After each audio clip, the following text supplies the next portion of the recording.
विराग सागर जी के शिष्य के शब्दों ने जग तारा। ऐसे विशल्य सागर गुरु को शत शत नमन हमारा, शत शत नमन हमारा। विशल्य सागर जी तुम सा ना जग में कोई सहारा। विशल्य सागर जी तुम सा ना जग में कोई सहारा। जिन वाणी चैनल कहता है धन्य है भाग्य हमारा, धन्य है भाग्य हमारा। जयवंत हो तीर्थंकर शासन,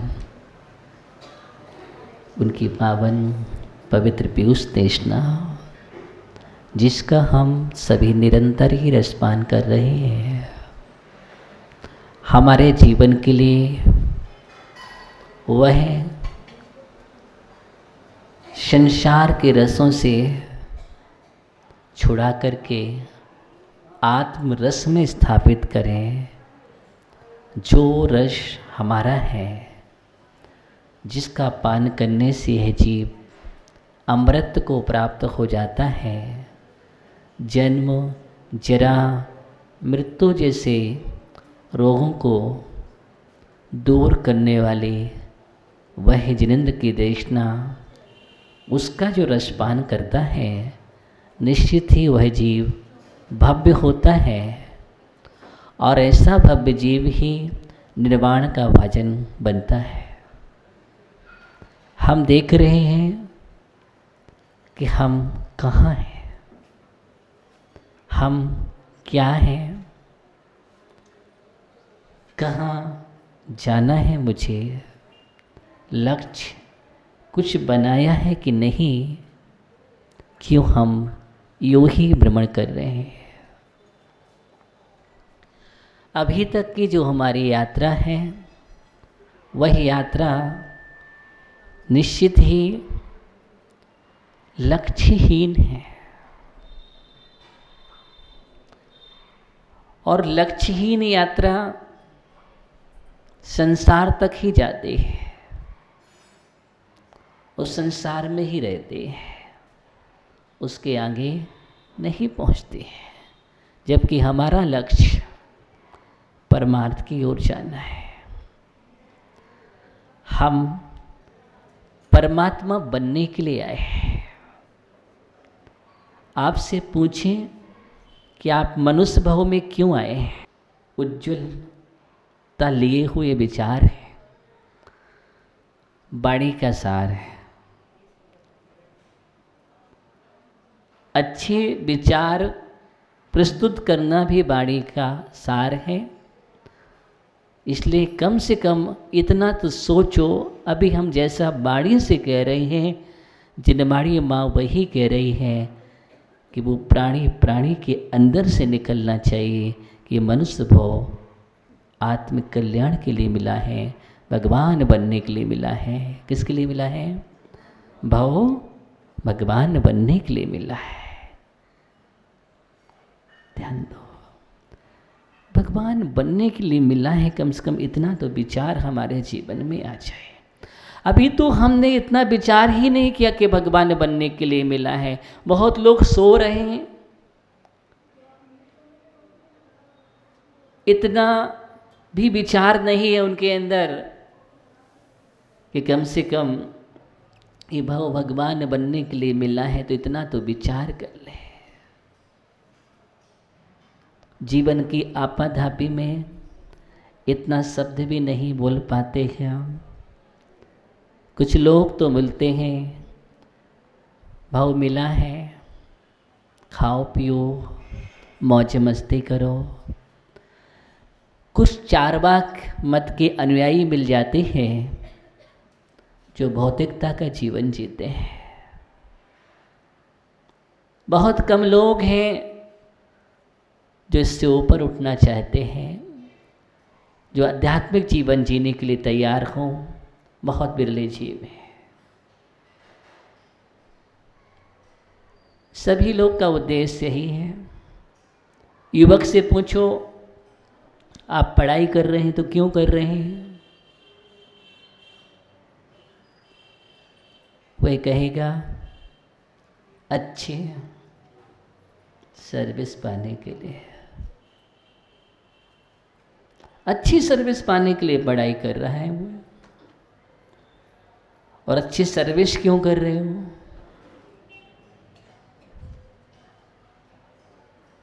तो कहेगा अच्छा पैसा कमाने के लिए, या अच्छी प्रतिष्ठा के लिए, नाम के लिए। नाम, प्रतिष्ठा, पैसा, पूरा जीवन प्रायः देखा जाए इसके लिए ही चलता है। पद, पैसा और प्रतिष्ठा। पद, पैसा और प्रतिष्ठा के लिए पूरा जीवन चल रहा है। ध्यान देना, या तो हम पद की दौड़ में हैं, या हम प्रतिष्ठा की दौड़ में हैं और पैसे की दौड़ में हैं। बहुत लोग अपना जीवन निकाल देते हैं, सुबोध भैया बैठ जाओ, जो जीवन का लक्ष्य ही है सिर्फ पैसा। उससे पूछो तो वो कह देगा मुझे फुर्सत नहीं है। जिनने जीवन का ध्येय पैसा बना लिया है, सुबह से शाम तक मशीन जैसा चलता है वो। रात को भी हारा थका आता है, सो जाता है, स्वप्न भी देखता है उसी का, फिर उठता है, फिर भागता है। कई लोग ऐसे हैं जिनको अपने परिवार का ही पता नहीं है। ऐसे भी लोग मिल जाएंगे, पूरा जीवन निकालने के बाद परिवार से अच्छे से बैठ भी नहीं पाते हैं, मिल नहीं पाते हैं, यहाँ तक कि अपने बेटे से बोलने का भी समय नहीं है। सुबह जल्दी निकल जाना, रात को आना। सुबह बेटा जागा नहीं था, सो रहा था, और रात को आए तो सो गया। अब मिलने का कोई चांस नहीं है। ऐसा भी जीवन है जिनका जीवन पैसे का जीवन है। कुछ अपने जीवन में ऐसे भी हैं, पैसा पा लिया तो अब पद की दौड़ में लगे हैं, और पद की दौड़ में भी नाना प्रकार के कर्म कर रहे हैं, छल कर रहे हैं, कपट कर रहे हैं, झूठ का सहारा ले रहे हैं, अपने ईमान को खो रहे हैं। सब कुछ खोने के लिए तैयार हो जाता है। किसके लिए? अनेक प्रकार के हथकंडे तैयार करता है, और यहाँ तक कि उस पद की होड़ में अपनों को भी दांव पर लगा देता है। अपने नहीं दिखते हैं, अपने नहीं दिखते हैं, पद में अपने नहीं दिखते हैं, सिर्फ पद दिखता है। पद का मद बहुत खराब होता है। पद का मद बहुत खराब होता है। पद ना मिले तोड़, पद मिल जाए तो मद आता है, और मद आने के बाद भी जीवन मदान्त हो जाता है। इसलिए हमें इन सब से ऊपर सोचना है। कुछ लोग प्रतिष्ठा का जीवन जीना चाहते हैं, लेकिन भूल जाते हैं ये पद, पैसा और प्रतिष्ठा पुण्य से मिलते हैं। इससे पद, पैसा और प्रतिष्ठा का अगर आधार बिंदु है तो वो पुण्य है, और जिसके जीवन में पुण्य है उसके पास सब मिल जाता है। और पुण्य नहीं है तो कितना भी दौड़ लगाओ कुछ भी होने वाला नहीं है। आप देखना, इसलिए कमाई करना है तो पुण्य की करो। इसकी कमाई करनी ही है तो पुण्य की कमाई करो जीवन में। और पुण्य की कमाई का मतलब है वहाँ भी पुण्य की कमाई करो तो निकांचित करो। कैसे करो? निकांचित करो। कांक्षा लेकर के करोगे तो वो पुण्य संसार का कारण बन जाता है, और अगर निकांक्षित भाव से किया जाए तो वही पुण्य मोक्ष का कारण बन जाता है। इसलिए जो सम्यक दृष्टि का पुण्य होता है वह परंपरा से मोक्ष का कारण है, लेकिन साकांक्ष पुण्य जो है वह पुण्य नहीं है, जो पाप में ले जाता है। वह पुण्य नहीं है जो पाप में ले जाता है। पुण्य से मिला, वैभव मिला, परिकर मिला, सब कुछ मिला, लेकिन उसका क्या किया आपने? उसके बाद मिला तो नरक मिला। कंस को मिला, लेकिन अंत क्या मिला? ऐसा पुण्य नहीं, ऐसा पुण्य नहीं। रावण को मिला, अंत में क्या मिला? नहीं, ये वाला पुण्य नहीं। इस पुण्य की कमाई की बात नहीं कर रहा हूं मैं। ये वाली पुण्य की कमाई नहीं जो तुम्हारे लिए, मैं तो पुण्यानुबंधी पुण्य की बात कर रहा हूं। पुण्यानुबंधी पुण्य, वो पुण्य नहीं जो कमाया पाप का कारण बन गया। नहीं, पुण्य से पुण्य की कमाई, पुण्य से पुण्य की कमाई क्या है? मिला है, अच्छा कुल मिला है, सब कुछ योग मिला है, संयोग मिला है, और इस सब का जीवन में सही सही उपयोग कर लेना ही पुण्यानुबंधी पुण्य है। सही उपयोग करना ही पुण्यानुबंधी पुण्य है। बीज मिला है तो बीज को मुख में देकर के मल बना सकते हैं और भूमि में देकर के फल बना सकते हैं।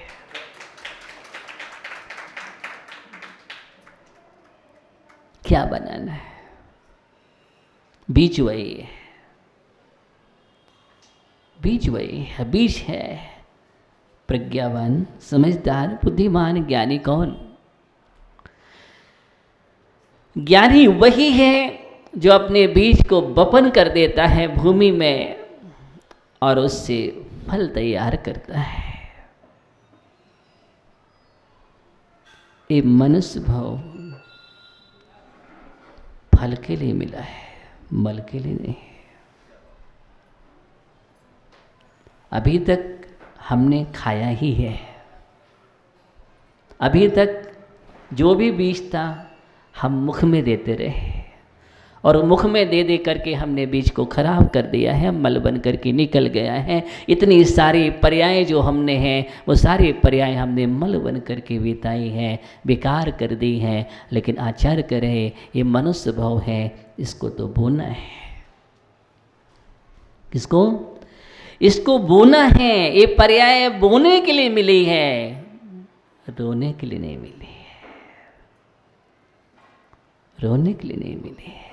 जीवन मिला है रोने के लिए नहीं। बहुत लोग हैं जो जीवन को रो रो के निकाल देते हैं, कुछ लोग सो सो के निकाल देते हैं, और कुछ लोग वो हैं जो वो करके निकाल देते हैं। वो करके निकाल देते हैं, वो जो करना चाहिए वो करके निकाल देते हैं। जीवन रो करके नहीं निकालो, ऐसा काम करो जीवन में। रो करके पैदा हुए कोई बात नहीं, लेकिन रो करके जाना नहीं। रो करके पैदा होना कोई बहुत बड़ा दुर्भाग्य नहीं है, लेकिन जिंदगी को रो करके गुजार देना और रो करके चला जाना सबसे बड़ा दुर्भाग्य है, सबसे बड़ा दुर्भाग्य है जीवन का। जीवन तो वह है, पैदा हुए कोई बात नहीं, रो करके हुए, जीवन जिया, पूरा जिंदगी हंस करके गुजारी है। शांतिलाल जी,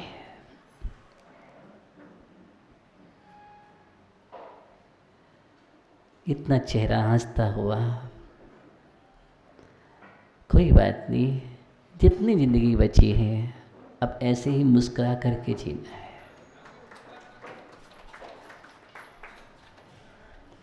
लेकिन अभी नहीं, थोड़ी कमी है, क्योंकि अभी मुस्कान में कहीं न कहीं बाधक तत्व है।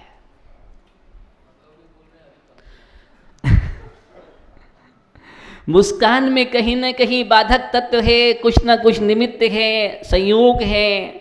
उन संयोगों में कहीं न कहीं बाधक आ सकते हैं। जीवन में मुस्कुराने में कोई बाधक तत्व है, उस बाधक तत्वों को भी अलग कर दो। अब जो समय बचा है पूरा जीवन मुस्कुरा करके जियो और जाओ तो मुस्कुरा करके जाओ।